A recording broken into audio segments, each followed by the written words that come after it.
అర్హులందరికీ ప్రభుత్వ సంక్షేమ పథకాలు అందజేయడమే లక్ష్యంగా గ్రామ సభలు నిర్వహిస్తున్నట్లు సంగారెడ్డి జిల్లా కలెక్టర్ వల్లూరు క్రాంతి అన్నారు. బుధవారం చౌటుకూర్ మండలం బద్రిగూడెం గ్రామంలో ఏర్పాటు చేసిన గ్రామ సభకు కలెక్టర్ వల్లూరు క్రాంతి, మునిపల్లి మండలంలో బుధేరా గ్రామంలో అదనపు కలెక్టర్ చంద్రశేఖర్లు వేరువేరుగా పాల్గొన్నారు.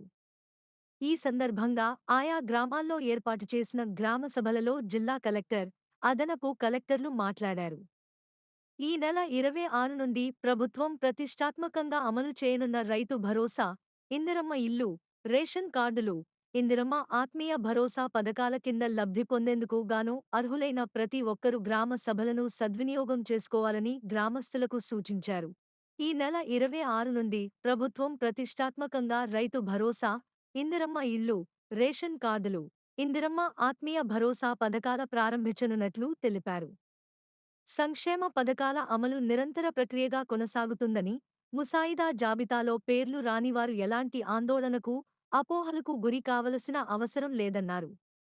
అర్హత కలిగిన వారందరూ కూడా మళ్లీ గ్రామ సభలో లేదా ఎంపీడీఓ కార్యాలయంలో ఏర్పాటు చేసిన ప్రజాపాలన సేవా కేంద్రాలలో దరఖాస్తు చేసుకోవాలని సూచించారు. గ్రామ సభల తరువాత కూడా తహసీల్దార్, మున్సిపల్ కార్యాలయాల్లోని ప్రజాపాలన కేంద్రాలలో ఎప్పుడైనా దరఖాస్తు చేసుకోవచ్చని తెలిపారు.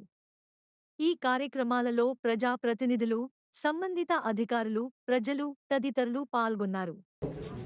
అటువంటి భూములు మాత్రమే అవి వ్యవసాయ యోగ్యం కానివి కాబట్టి ఆ ఒకటే పక్కన పెట్టి మిగతా భూములన్నిటి కూడా యథాతథంగా రైతు భరోసా అన్నది 12,000 ప్రతి ఎకరానికి కూడా ఇవ్వడం జరుగుతుంది.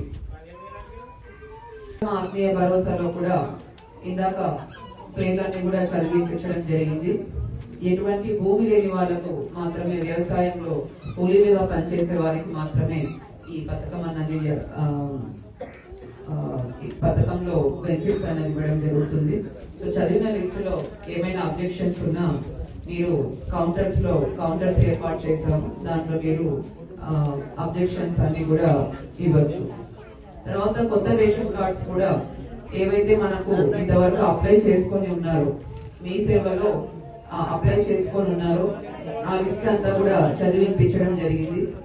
ఇంకా కూడా మేము ఇంకా అప్లై చేసుకోలేదు, మా ఇంట్లో పిల్లలు పెద్దగా అయినారు, వాళ్ళు పెళ్లిళ్ళు అయినాయి, వారికి సపరేట్ కార్డు కావాలి, లేదంటే పిల్లలు పుట్టారు సో వాళ్ళ పేర్లు ఎక్కించాలి, ఇటువంటివి ఎటువంటి రిక్వెస్ట్ ఉన్నా కూడా మీరు ఇప్పుడు దరఖాస్తులు ఈ గ్రామ సభలో మీరు సమర్పించవచ్చు. సో మీరు సమర్పించేటప్పుడు పూర్తి డీటెయిల్స్, వివరాలు అన్నది ఇవ్వాల్సి ఉంటది.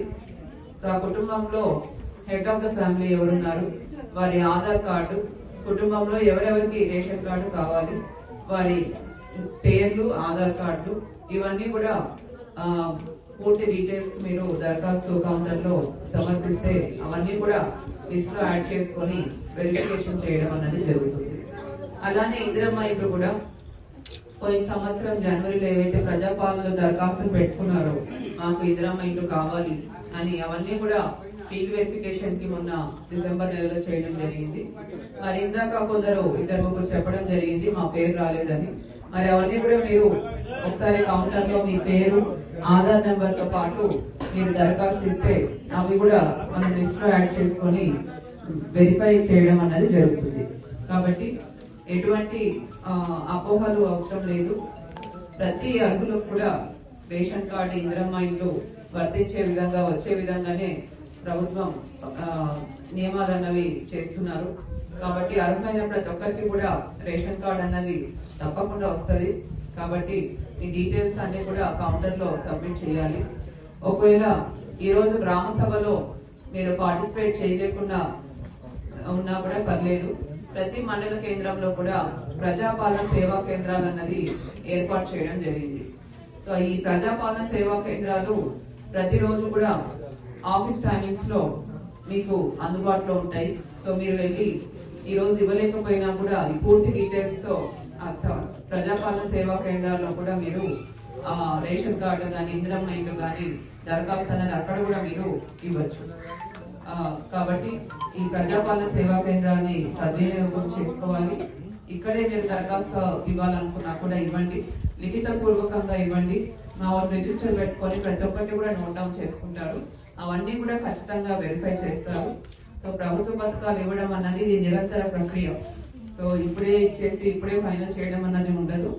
అర్హులైన ప్రతి ఒక్కరికి కూడా ప్రభుత్వ పథకాలు అన్నవి అందిస్తాము. కాబట్టి ఎటువంటి అనుమానాలు అపోహలు పెట్టుకోకుండా ఈ దరఖాస్తులన్నీ కూడా ఇవ్వాలని కూడా నేను కోరుతున్నాను. Thank you.